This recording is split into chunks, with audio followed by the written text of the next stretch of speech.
Excellencies, eminent members of the human rights community, ladies and gentlemen, मोअज़्ज़िज़ हज़रात, हमारे बहुत सारे अजीज़ यहाँ मौजूद हैं। अगर आपकी इजाज़त हो तो क्योंकि एम्बेसडर्स यहाँ शायद पूरी तरह से उर्दू या हिंदी नहीं समझ पाएंगे तो मैं अंग्रेज़ी में बात कहकर और फिर बहुत ब्रीफली मैं उस बात को दोहरा दूँगा, हिंदुस्तानी में दोहरा दूँगा। और लोग भी हैं बोलने वाले तो यकीनन काफ़ी कुछ आज इजाफा होगा हमारी मालूमात में। Ambassadors, your presence here is indeed a matter of great satisfaction, great privilege. But amongst us, there are also some great fighters. Chose to sit at the back, Harshmandar. Great fighters amongst us. Fight with words, not with weapons. They turn words into their method of speaking up for freedom and rights. I want to just briefly say something on behalf of all of us here, and I hope I share everyone's sentiments as we gather here. For us, Palestine is not an issue of religion alone. And I don't think the Palestinians have ever seen themselves as fighting for a religion. Religion is part of our lives, and whatever we do, wherever we do, no matter which religion we follow, Islam, Hinduism, Judaism, Christianity, Sikhism, whatever we do has a touch of religion somewhere because religion is part of our identity, and religion is what makes us feel truly and fully human. And it is our great fortune that every religion that we are familiar with in our country, certainly, and for the rest of the world as well, there is no religion that understood properly speaks of violence as a way of life. It speaks of camaraderie, they speak of humanity, they speak of love and compassion, they speak of reaching out to human beings who are helpless, they speak of nurturing children, they speak of protecting the dignity of women, they speak of giving everybody an opportunity in life. Every religion has this, and this for us as a plural society in India is a matter of great pride. But we have, from the time of our independence, we've had special feelings for the people of Palestine, and I have good reason to endorse that and to underscore that we have a special feeling of Palestine, as we did for a large number of people in Africa and Asia who were seeking freedom and self-expression. And we stood by them, and it was Mahatma Gandhi who said to us that we will not be complete in our freedom till we have been able to secure freedom for all humanity. And that is the spirit in which we reached out to Palestine. It's certainly true that developments that happen in the world, developments that took place in the world, made many, many people, friends of Palestine, friends of Palestinians, make accommodation and adjustment with ground reality.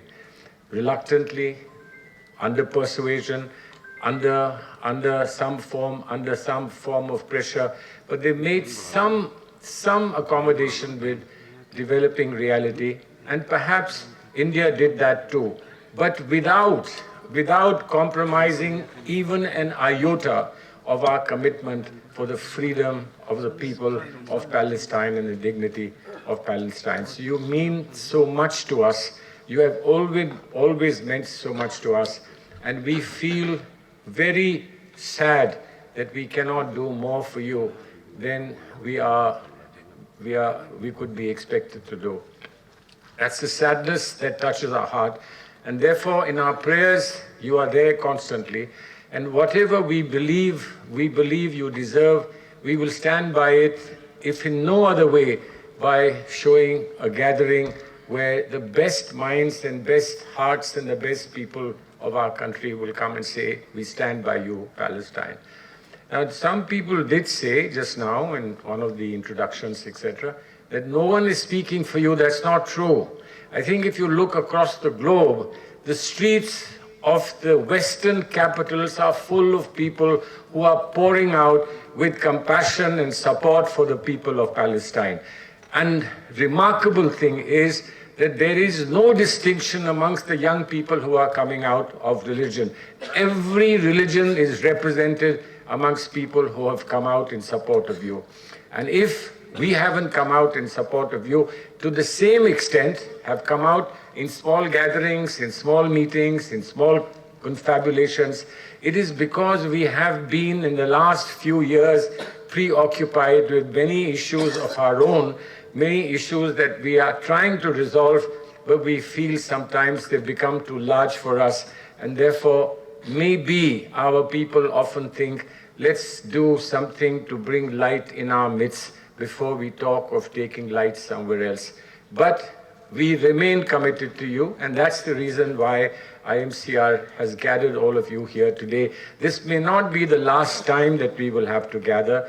This may not be enough and adequate for support in terms of the voice that carries across the borders of the world to be able to emphasize that we stand by you in your moment of tragedy, in your moment of pain, in your moment of loss.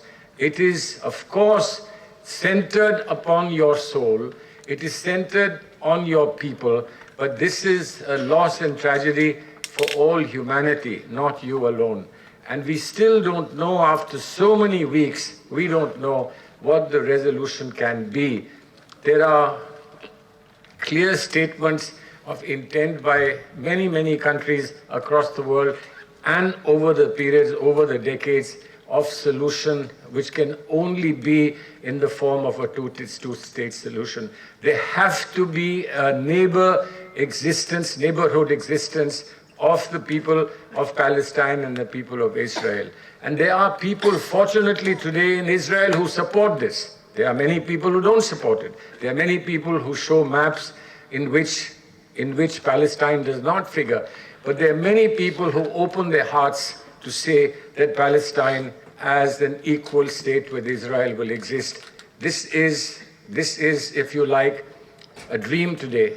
It is a dream today, but if we stop dreaming, if we stop short of trying to fulfill our dreams, we will have done a great misadventure as far as humanity is concerned.